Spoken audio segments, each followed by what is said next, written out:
Mr. Eisenberg for the appellant. I believe it's Mr. Johnson for the NICU, and Ms. Gilbert for the respondent. Again, this will be a 20-minute each side argument. The NICU is going to have five minutes. Mr. Eisenberg will have 15, and Ms. Gilbert will have 20.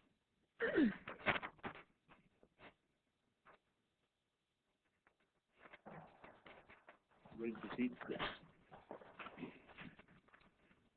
And each of you would have an opportunity to reserve part of your 15 or part of your 5 for rebuttal, I would assume. Mr. Eisenberg. Thank you, Your Honor, and may it please the Court, I'm Robert Eisenberg on behalf of the appellants, and Mr. Johnson will be arguing on behalf of amicus, and I would like to reserve 5 minutes of my time, if I can, for rebuttal. Sure. In 2008, Congress created the Federal Housing Finance Agency to deal with a crisis in the secondary mortgage market, mainly involving Freddie Mac and Fannie Mae. The federal agency was given authority to put Freddie or Fannie into conservatorship or receivership. And the law said that if the agency did put them into conservatorship or receivership, then their property would also become the property of the federal agency, and that property could not be subject to foreclosure. That's what we're referring to as the federal foreclosure bar. We contend that the federal foreclosure bar conflicts with Nevada's super priority lien statute if our Nevada statute is allowed to extinguish a first deed of trust in a Freddie and Fannie loan. Now, in this case, there are really 3 issues in this appeal: standing, commercial reasonableness, and notice. And I'd like to address standing first. NationStar was not the plaintiff here. SFR sued NationStar on a third-party complaint. NationStar teed up the federal foreclosure bar as an affirmative defense, and the district judge found that NationStar did not have standing to assert its own affirmative defense. The district judge didn't really explain its reasoning very well, but what the judge said was that he thought that Freddie and the federal agency needed to be parties in the case in order for NationStar to be able to raise the federal foreclosure bar. There is no reason why NationStar, as a beneficiary on the deed of trust, needed to have Freddie and the federal agency as parties in the case. That's just not what standing is. There were 2 separate bases for NationStar to have its own stake. It was a beneficiary in the deed of trust. It had a personal, direct, pecuniary interest. Well, Mr. Eisenberg, what did the judge say about the beneficiary status? If it was the beneficiary or owner of the deed of trust, why did the judge say that he didn't feel they had standing? The judge didn't address that. The only thing the judge said was that NationStar didn't have standing because Freddie and the federal agency were not parties in the case. Well, even if they were a state charter and if they're the beneficiary, wouldn't they have standing, and wouldn't that be your position? Well, our position is that they had standing not just as the beneficiary, but they also had standing as the contractual servicers for Freddie. And they had the right to stand in Freddie's shoes and to assert Freddie's rights. Freddie is the owner of the loan. What the district judge seems to have bought into, because he said that he didn't think there was standing in the absence of the federal agency and Freddie, what he seems to have bought into is their argument that the federal preemption can only be asserted by a government agency and cannot be asserted by a private litigant. Well, in this case, you were a servicer of the loan, correct? Pardon me? You were a servicer of the loan? NationStar was a servicer. And does that have any impact on whether or not you can have standing in this case? Because I'm trying to figure out exactly what servicer means. Assumedly that you're acting on behalf of Freddie and Fannie and trying to get those loans secured. And Can you explain that to me just a little bit? Well, basically what a servicer does is service the loan, just the day-to-day functioning on the loan, opening the mail with the payment, dealing with the borrower when the borrower calls.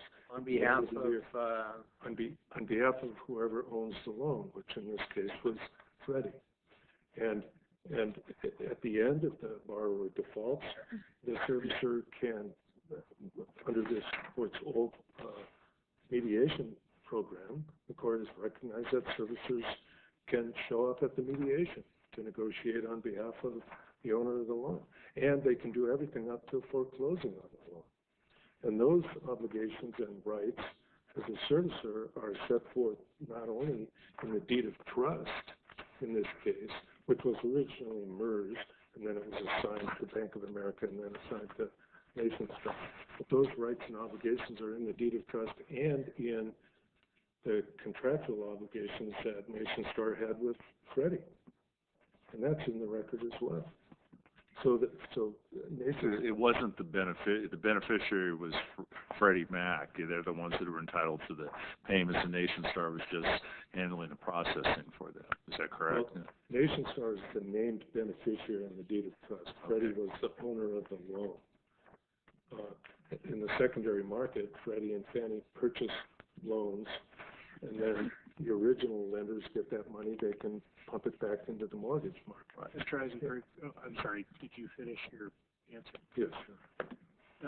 Is it clear from the record that Freddie Mac or FHFA owned the loan and that NationStar had a contract as their agent? Yes, it is, Your Honor. And in fact... Don't take your time now, but I would like to get the record cites on that. There seems to be some dispute about that fact. I can show you exactly where it is in the record. SFR put the entire deposition of NationStar's 30B6 record, 30B6 witness into the record. It's on volume 2 of the joint appendix starting at page 355. There are at least 5, 6, maybe 7 times when that 30B6 witness says she looked at all of NationStar's records, she's familiar with the records, they were compiled by a department within NationStar that's very competent, that those records show, number 1, this was a Freddie loan, number 2, that NationStar was the servicer for Freddie on this loan, and number 3, that NationStar had contractual obligations to Freddie, including the obligation to protect the lien. well, that's something the judge never addressed specifically. Basically, from my understanding, the judge simply said that Freddie Mac or FHFA needed to be a party to action. That's right. The judge never addressed those things, and I think when the judge made that comment, the judge was apparently believing the argument that a private litigant cannot raise a supremacy issue, which is simply wrong under the Armstrong, U.S. Supreme Court decision Armstrong, and this court's decision in Munoz versus Branch Banking. And so the issues really are separate. The judge never reached the issue of whether this was a Freddie loan, whether NationStar was Freddie's servicer, or whether NationStar had authority to act on behalf of whether NationStar had authority to act on behalf of Freddie on this loan, including protecting the security interest. That's what Freddie and Fannie buy. They buy secured loans, secured by deeds of trust, and they hire servicers to do the day-to-day activities. Assuming this court were to conclude that the 30B6 deposition testimony establishes in the record that Freddie Mac or FHFA owned the loan and that NationStar was their servicer, then you would urge the court to reach the merits on the foreclosure bar. Correct. And I respectfully suggest to you that the evidence is so clear on that point. It's uncontradicted. There was no evidence whatsoever that this was not a Freddie loan, that NationStar wasn't the servicer, that NationStar didn't have authority to protect the lien here. That it was so clear the court should have granted NationStar's summary judgment. But at the very least, the court should have held that NationStar had standing to assert its affirmative defense. What is your position on the issue of commercial reasonableness? You heard some of the discussion. I saw you sitting in the audience in the argument before. Would you comment on that point and how this court should approach that issue? I can, and it was interesting to sit and listen to an argument dealing with an issue that involved my case. It was difficult for me to hear counsel's argument when I was behind her, but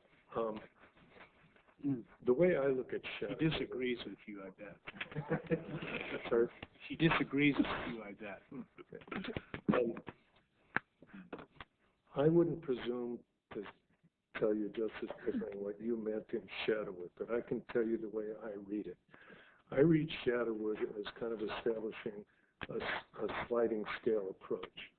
That if there is gross unreasonableness or gross disparity between the value of the property and the sales price, then that will trigger a further inquiry.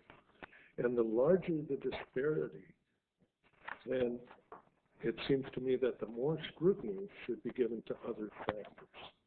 And the restatement establishes kind of a bar of 20%.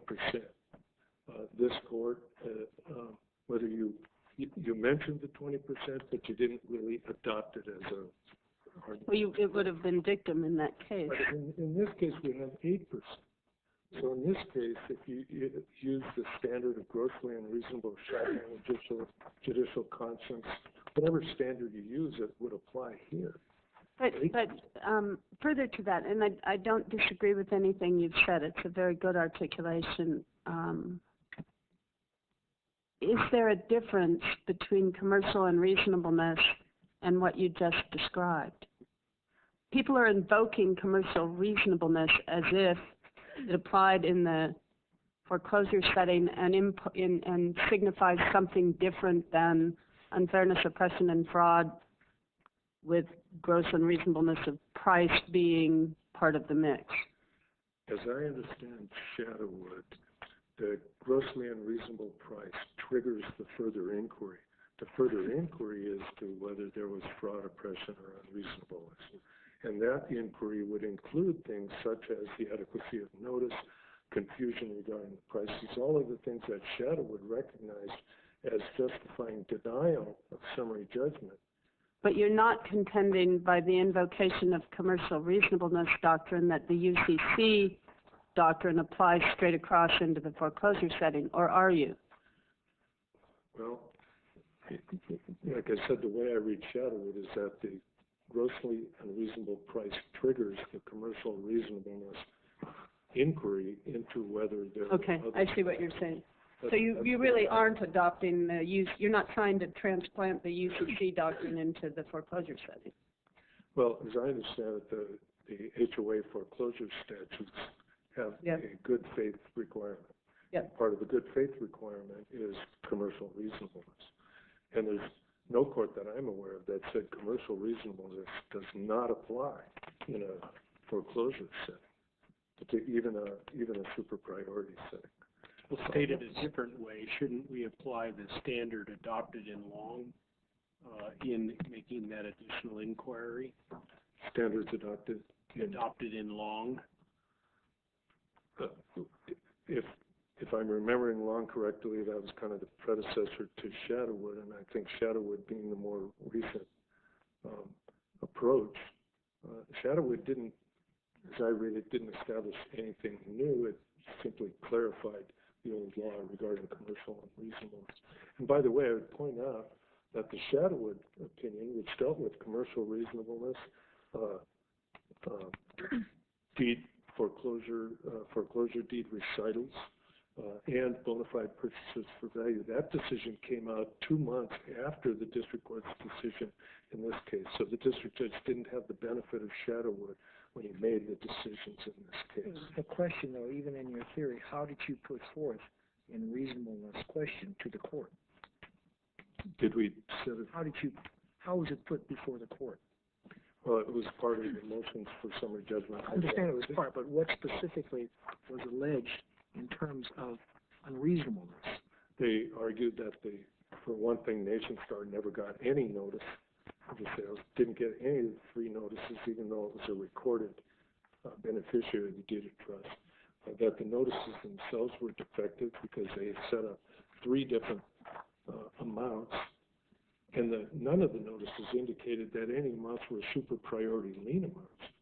The notice also, the statute requires the notice to give the amount of the assessments and liens as of the proposed date of the sale, and the notice didn't do that.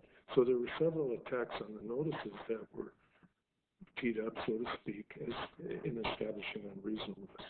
I see that I have about a half a minute of my 5 minutes left, so I'd like to reserve the rest of my time. I'm going to give you 2 minutes, and or you just picked up another 2 minutes for 22 minutes. We'll see how we do with the amici. You may end up with a half hour after this is over, where the questions are being asked. So we'll have Mr. Johnson now for the amici, and we set the clock at 5 minutes. We'll see what happens with your 5 minutes as to what Ms. Gilbert will obtain from you. Well, thank you, Chief Justice Cherry and Associate Justices. I'm grateful for the opportunity to address the court. I appreciate you granting my client, Federal Housing Finance Agency, leave to argue today. I would like to reserve one of my 5 minutes for rebuttal with the court's permission. In my 4 minutes, I'm happy to address any inquiries from the court, but I'd like to address 3 topics on my own. Number 1, why am I here? Number 2, what is at stake? And number 3, what should we make of SFR's arguments on the standing question?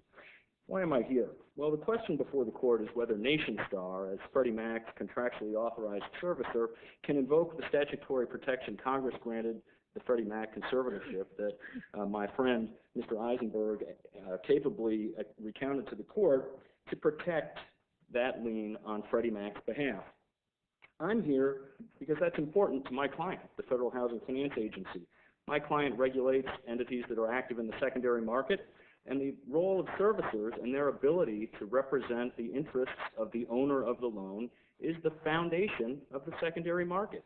On an efficiency basis, it allows specialization. It allows the enterprises who are excellent at financial operations to contract down the practical aspects of loan ownership and to let someone else who is good at representing loan owners' interests in all of the jurisdictions around the country do that on their behalf.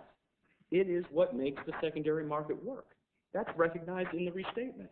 Section 5.4, comments C and E, specifically encourage courts to be vigorous in finding that kind of relationship so that servicers and other contractually authorized representatives can effectively represent the interests of the loan owner.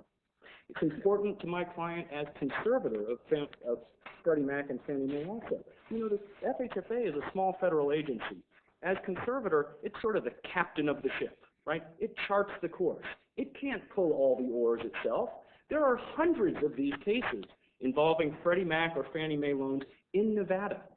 And the Nevada HOA litigation is only a small part of the agency's litigation load. If the agency had to be directly involved in every case that implicates any of its statutory protections as a conservator, it could hardly get any of its other important work done.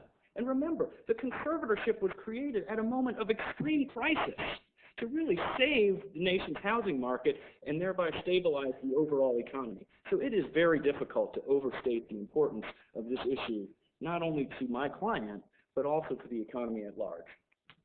What is at stake here?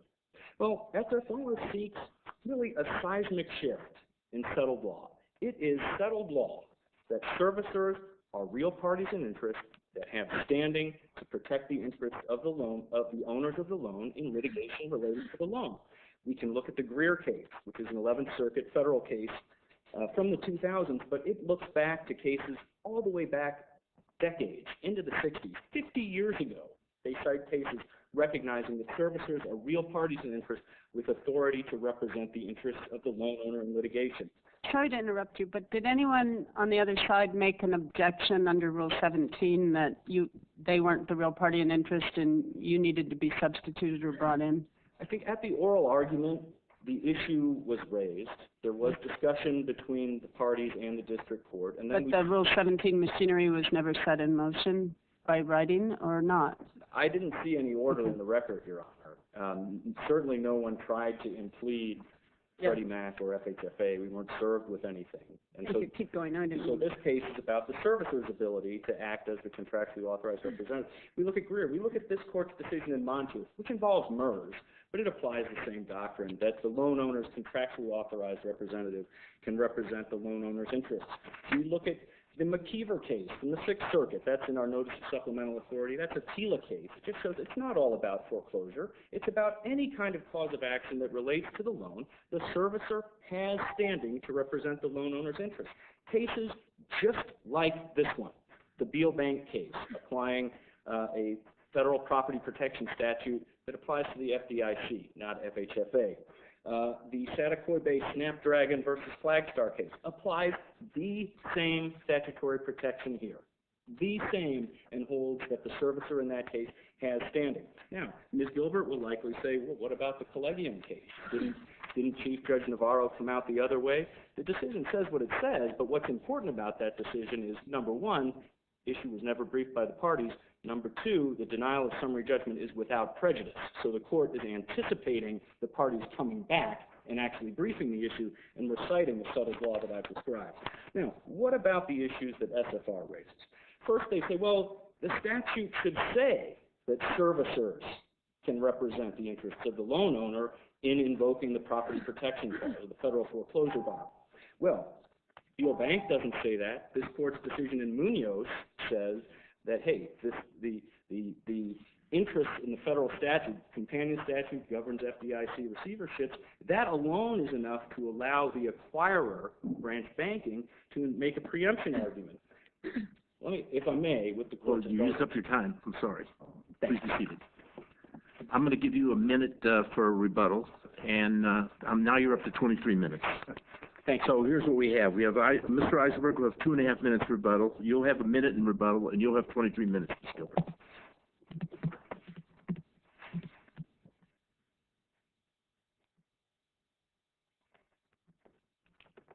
Ms. Gilbert? Sorry, it's me. Why isn't the unrebutted testimony of the 36B witness sufficient to establish the relationship between Freddie and NationStar? I think, Your Honor, first of all, you have all of the facts for that about ownership would be in their possession. And what we have is a self-serving testimony of a 30B6 witness who states that there are documents that prove this, that she looked at her system and yet provided none of the documents to support her evidence. And we asked. If you look on page 369 of the record, Ms. Ebron asked for the pooling and servicing agreement. Well, does it really even matter? Because the district court found that the servicer didn't have standing in any event. You're right, Your Honor. And I think the district court was correct in this. But if I can finish answering, I think that it would not be enough. In fact, if you look at all of the cases cited by the bank, NationStar, in their brief about standing and being able to support FHFA and Freddie's or Fannie's interests, they have testimony from the enterprises, they have copies of contracts, they have printouts from the Fannie Mae website in these various cases. None of them relied solely on the testimony of a 30B6 witness who failed to provide any documentary evidence to support the testimony. That would why that there's no evidence. And it's belied by the recorded documents. You have a deed of trust. The first assignment from MERS is to BANA, Bank of America, and Bank of America for both the deed of trust and the note. And the assignment to NationStar is merely of the note. I mean of the deed of trust, not the note. So there is no evidence. It's belied. You have contradiction. That's why the district court never reached the issue, because they said that the servicer doesn't have standing. And was it a document request or a subpoena as part of the 30B6 deposition requiring the production of those documents? Yes, Your Honor. We asked for documents supporting any other entity that had an interest in the note. We asked at the deposition for a copy of the pooling and servicing agreement, which would have, you would anticipate, Nation Star is the servicer, and the loan listed somewhere in there. There is no evidence that this servicer and this loan even go together. So yes, there were requests for this information. It was never provided. As to standing, there's a difference between having standing to be in a case, and Nation Star admits it had its own interest in the deed of trust. It's separate and apart from the interest of the agency or Freddie. And the district court truly never even looked at and impacted the FHFA's, the agencies, or Freddie's interest. Let's take a look at what they actually said.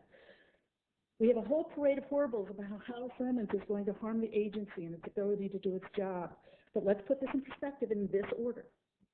What you have is an order that says nothing herein shall be construed to prohibit Freddie or the agency from asserting in an appropriate action that 12 U.S.C. 4617J3 preempts NRS 116. Nation Star's interest in the property was extinguished by the association foreclosure. Nation Star's interest, and they said they had a separate interest. So this doesn't even go to the agency's interest. They're not impacted by this order. But the standing issue, it is important. Did they have standing to be there? The reason is standing to be able to work under state law or federal bankruptcy law and be able to assert someone's interest is one thing. The ability to call on a federal statute to be able to preempt sovereign state law is a whole different issue. And that's what we have here. What you have is Nation Star wanting to assert 4617J3, statute of interest here, 4617J3, to be able to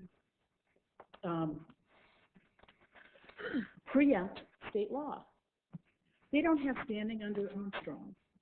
They say that the bank claims that it has standing under Armstrong because it allows private citizens to come before the court and use federal law. What Armstrong says is that when courts, it instructs courts what to do. The Supremacy Clause instructs courts what to do when state and federal law clash, comma, but is silent regarding who may enforce federal laws in court and in what circumstances they may do so. That's what was missing in the Thunder Properties case by Judge Jones that the bank relies on. Armstrong gave 3 examples. You can't convict a defendant of violating state statute and that federal law prohibits. You can't, courts will not impose liability on a defendant under state law for conduct federal law requires. That's part of the case that the bank relies on. And if federal law immunizes an individual from state regulation, then the courts can enjoin the regulation. That isn't any of these cases. This is who can invoke 4617J3 to preempt state law. Congress. Well, looking at paragraph 12 of the court's findings here, it appears as though the court rejected the notion that a servicer can do that. Correct, Your Honor. As a matter of law. Correct, Your Honor. Because it does indicate that although there's a dispute about whether Freddie Mac or FHFA has an interest in the deed of trust or the loan, the court goes on to say, even if they did, Nation Star is not the proper party to raise the defense.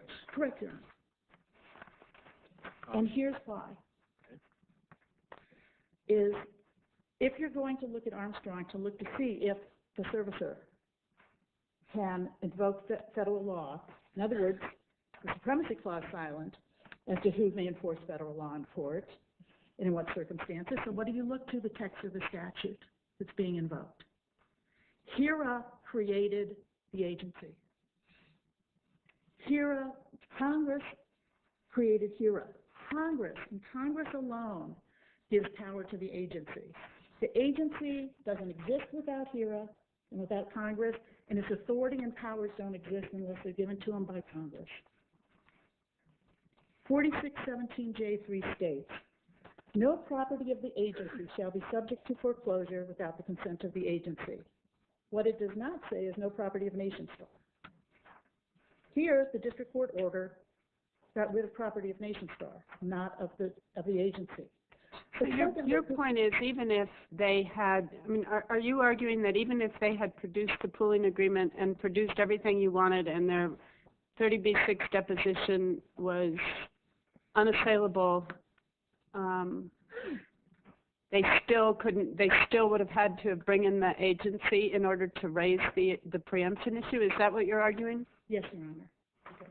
And the reason for that is because 4617J1, which is says where 4617J applies, all the subsections of 4617J applies, imposes a condition precedent.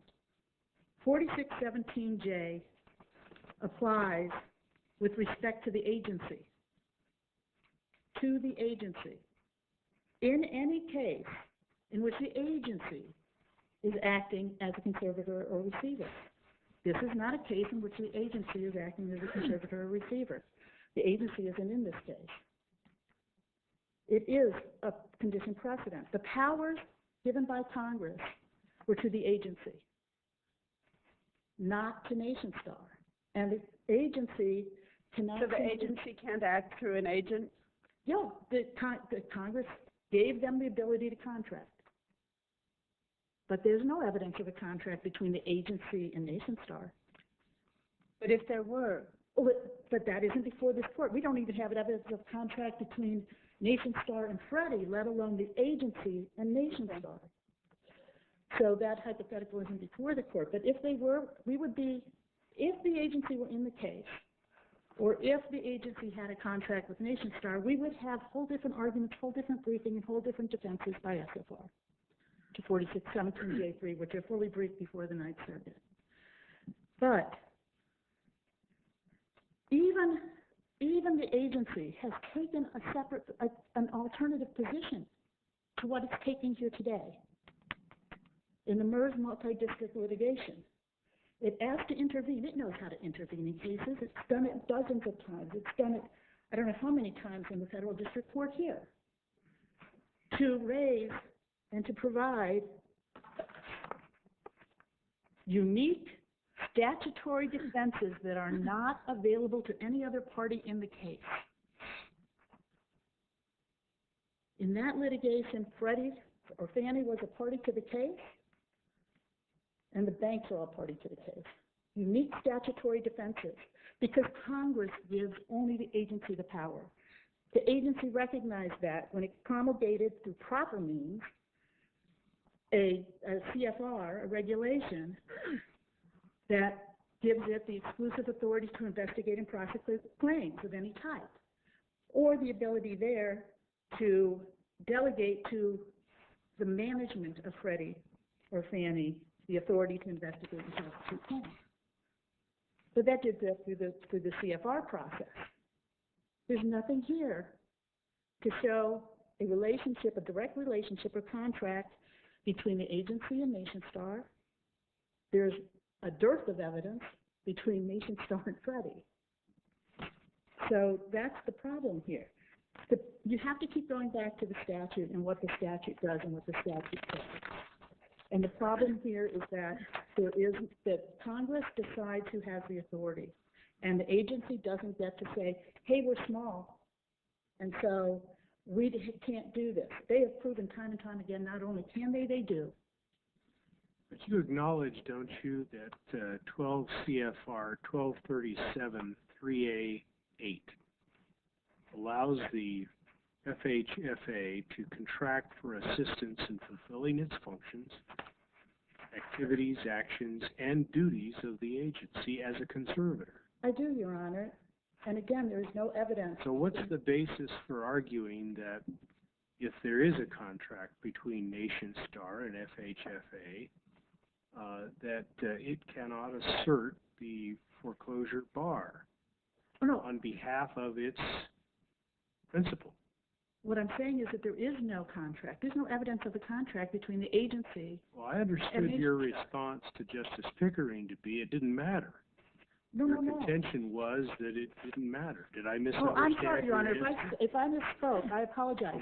Maybe If I there was an misheard you, actual but that's what contract, I understood you I to say. apologize, Your Honor, and I thank you for This is for why bringing I that to my referenced, attention. this is why I referenced paragraph 12 of the court's finding, because the court's finding says, even if they did, Nation Star could still not assert the defense. And this regulation seems to suggest that the agency can retain a contractor who could then assert this defense. I think what we have, Your Honor, and let me see if I can clear this up quickly. There is no evidence, the district court found that there was a dispute or something between Freddie, a dispute as to whether Freddie had a contract with Nation Star. There was nothing in there about whether Nation Star had a contract with the agency itself. Well, But if there were a contract from the agency to Freddie to Nation Star, what's your analysis of this issue? My analysis of this issue is that there is no contract between FHFA and Freddie. There's no evidence of any contract. But did the court preclude any information as to that by the first step of saying, It doesn't matter if there is or isn't, yeah. Because they're not, I think that if they brought some kind of actual contract from Nation Star to the but agency, it seems we didn't get that far because No. the court precluded it. and again, this was summary judgment, and they brought no evidence of it. Ms. Stewart, And they didn't claim it. And to be sure, the agency doesn't claim it today. And if you look at the case, I'm sorry. No, go ahead. If you look at the case by Chief Judge Navarro, so they cite, the banker, FHFA, cites to Judge Mahan's Chattaquay Bay Snapdragon case, and says, hey, the servicer can bring on behalf of the enterprise and the agency. Relies and cites to Skylights. The Skylights case by Chief Judge Navarro actually had an enterprise agency involvement. Chief Judge Navarro in Greenfield versus Collegium stated and distinguished those cases and said, because the agency isn't here, and let me be really clear as to what She denied summary judgment. You're here defending summary judgment. correct. There's a big difference. Yes, Your Honor, but remember, summary judgment, at this point, the only evidence they brought of anything, which the judge acknowledged, there was a problem, that there was a dispute as to Freddie and Nation Star's contract. There's no evidence of As Justice Hardesty read earlier, the finding number 12, it's like even if they did, it's like it doesn't matter. because they don't have, and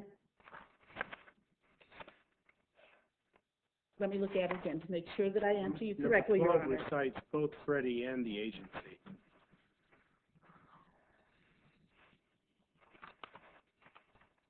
And I think what this goes to then is their prudential standing. But if there was no claim here, and even if that part was wrong, there is no claim here. Let's go back to what we have in this case. No claim here that FHFA has a contract. What's happening here, if you go back to the statute and back to what's being claimed, is who did Congress give authority to? And they gave authority to the agency. Well, but that takes us full circle to the point I was trying to raise in the earlier question, and that is that extended? Should that be viewed more broadly in light of the CFR that I asked you about, which allows the agency to contract with contractors to assist it in fulfilling its duties? Well, and then we have the problem, Your Honor, hypothetical that's not before us. And while the judge said that it wouldn't allow FHFA, there are no facts or contentions that there is an actual contract directly to FHFA. Well, it sounds like on this point, on Nation Star standing, the way the judge phrased number 12 in the order, it didn't matter. They would have no standing even if there'd been a contract. And that's problematic to me. And I understand that, Your Honor, and Maybe they can't produce it. I truly understand your concern regarding that. And to that, I would say that the ability of an agency to assign its power and authority is pretty prickly. And it has there's a lot of, it's pretty contentious as to whether or not they can't even do that. And it goes beyond what actually has been argued here. But So you're saying even if there was a contract, it doesn't matter as far as you're concerned? I believe that it would bring different defenses. If there had been evidence of a contract, there would be different defenses, different arguments that would have been raised below. In other words, the extent to which an agency can delegate its authority and its powers to a private entity, if at all, is a controversial issue, involves things that haven't been briefed here, and are not before the court on this record. Ms. Gilbert, can I ask you one other question? I know we spent a lot of time on this contract issue and standing. Mr. Eisenberg said that NationStar didn't get any notice of this sale by the HOA and therefore didn't have an opportunity to object or do anything regarding the sale. What's your position on this? Actually, Your Honor, what the record shows is that they said they had no evidence of the notice there, and there was no evidence of the mailing. Interestingly, in the brief, it was never argued that they did not have that notice, that they did not have actual notice. The notice was mailed to BANA. If you remember, BANA is the owner of the note. I'm sorry, who was it mailed to? BANA. BANA, okay. And if you remember, BANA is the owner of the note in this case. So in the deed of trust, it's recorded in Clark County, it shows the beneficiary is BANA and not NationStar. NationStar was there was a second assignment of the deed of trust to NationStar, and there was not notice there. And to the extent that this becomes an issue, it would have to return to the district court for perhaps for some more balancing. What the district court determined was that lack of notice didn't rise to the level of fraud, unfairness, or oppression. If this court disagreed on that, and because it was pre-Shadowwood and needed to send it back on to Shadowwood, then that would be up to the district court to go further on to that part. Well, let me just ask you, because I know you've done a ton of these cases, don't you have to give notice when you start a foreclosure? Is you check the title, and whoever the beneficiary of the deed of trust is entitled to notice. I would argue that, and I've argued that for 4 years, Your Honor. Yeah, I thought so. We do require notice. The bank, however, talks out of both sides of their mouth because they said that the legislature but on the merits, gave them an affirmative. On the merits, if they didn't have notice and the price is, as Mr. Eisenberg represents, 11% of the fair market value, I think I heard him say that, and this case was decided on summary judgment prior to Shadowwood, would it not be fair to vacate and remand for analysis under that rubric? Well, I would like to. I know that. Vehemently disagree with you, Your Honor. I can't. If it needed to go back for Shadowwood analysis based on the facts that were before the court at that time, based on that and then with Shadowwood coming after the fact, and on that issue and that issue alone, I would agree that there might have to be a remand on it. But isn't there enough, too, on the 30B6 notice and the dispute of fact as to the contract issues, and I won't restate them, but that we've been discussing, you and Justice Hardesty and I, isn't there enough of a kerfuffle over those facts that too, should be remanded? I don't believe so, Your Honor. And the reason I don't believe so is because the statute, 4617J3, is specific to the agency. It's specific to the agency. There has never been an allegation that there was a contract between NationStar and the agency, and for them to come back now on a remand to be able to bring in new facts like that, I think would be unfair to SFR. Reality is, I think Judge Navarro got it right. There's a lack of prudential standing when you are trying to assert the rights of a third party. And here, that's exactly what the bank, and in almost all of these cases, that's exactly what the bank is attempting to do. Assert the rights of a party who is not present, who claims it would be too hard to be present, and you've heard this parade of horribles. My favorite, however, was we have we allow the day-to-day operations to go to Freddie and Fannie, who are great with taking care of financial interactions. That these agencies have been in conservatorship for 9 years. I don't think that they're really great at that. And that's part of the problem, is that they're in conservatorship. The agency has to take its actions. We would ask that Your Honor affirm on the standing issue, and if it needs to reverse on the other for more, we would understand. Thank you, Ms. Gilbert. Mr. Eisenberg, you have 2.5 minutes.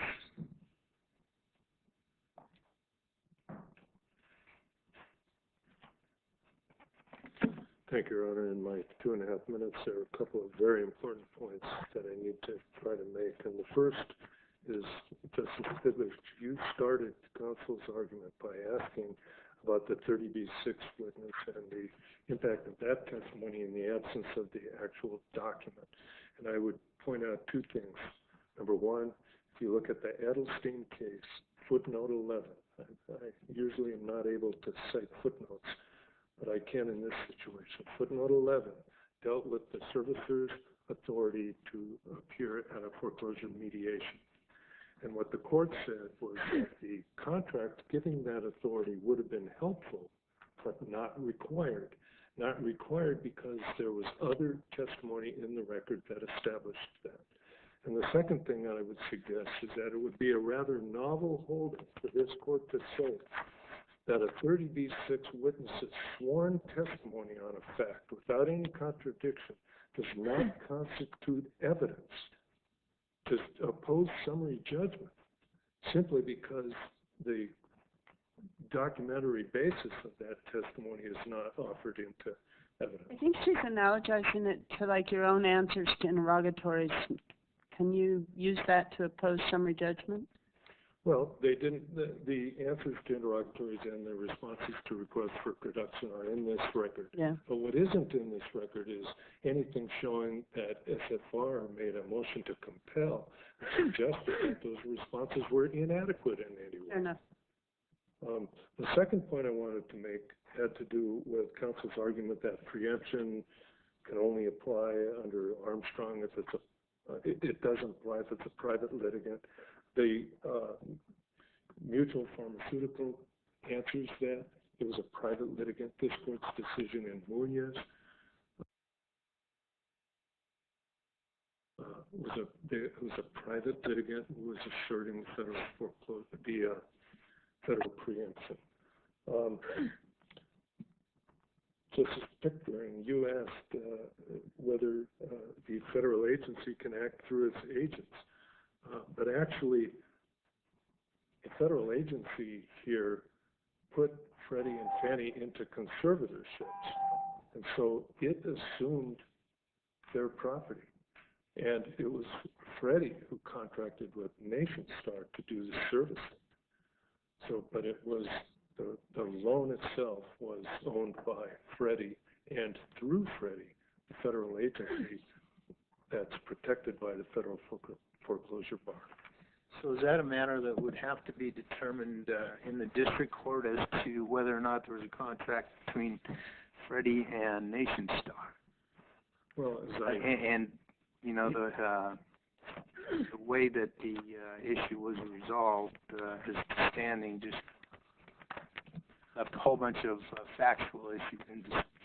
Well, Your Honor, as I said earlier, I think the record is so clear, summary judgment should have been granted for NationStar in this situation.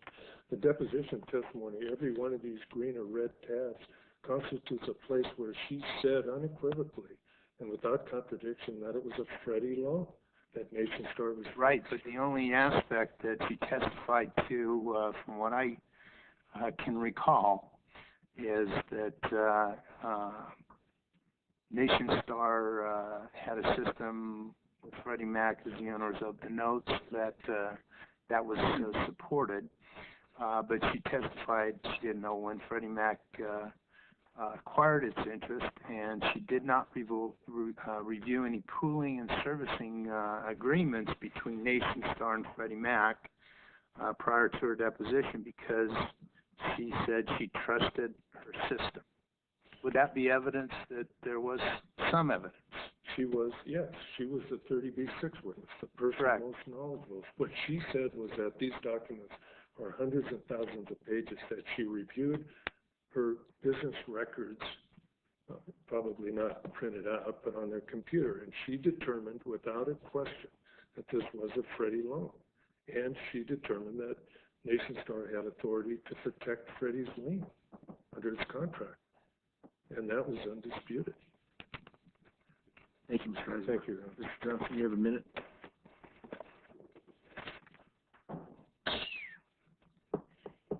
Thank you, Your Honors. Ms. Gilbert says that we need to look at the statute, and I agree. The statute grants unconditional protection to the property. If Freddie Mac, through the conservatorship, had an interest in the property, it is protected.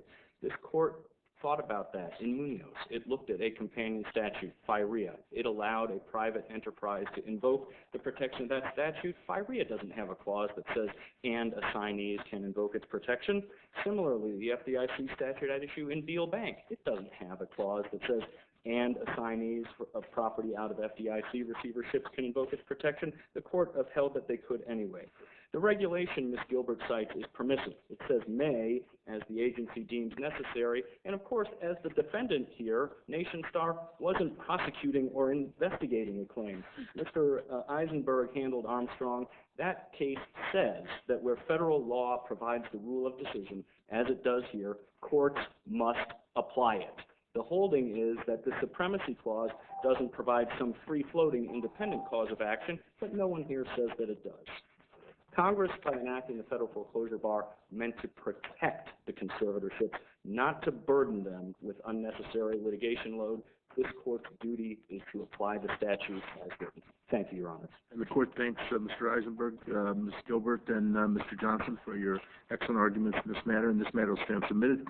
We'll be in recess till 11:30 or a little shortly thereafter. We'll be in recess.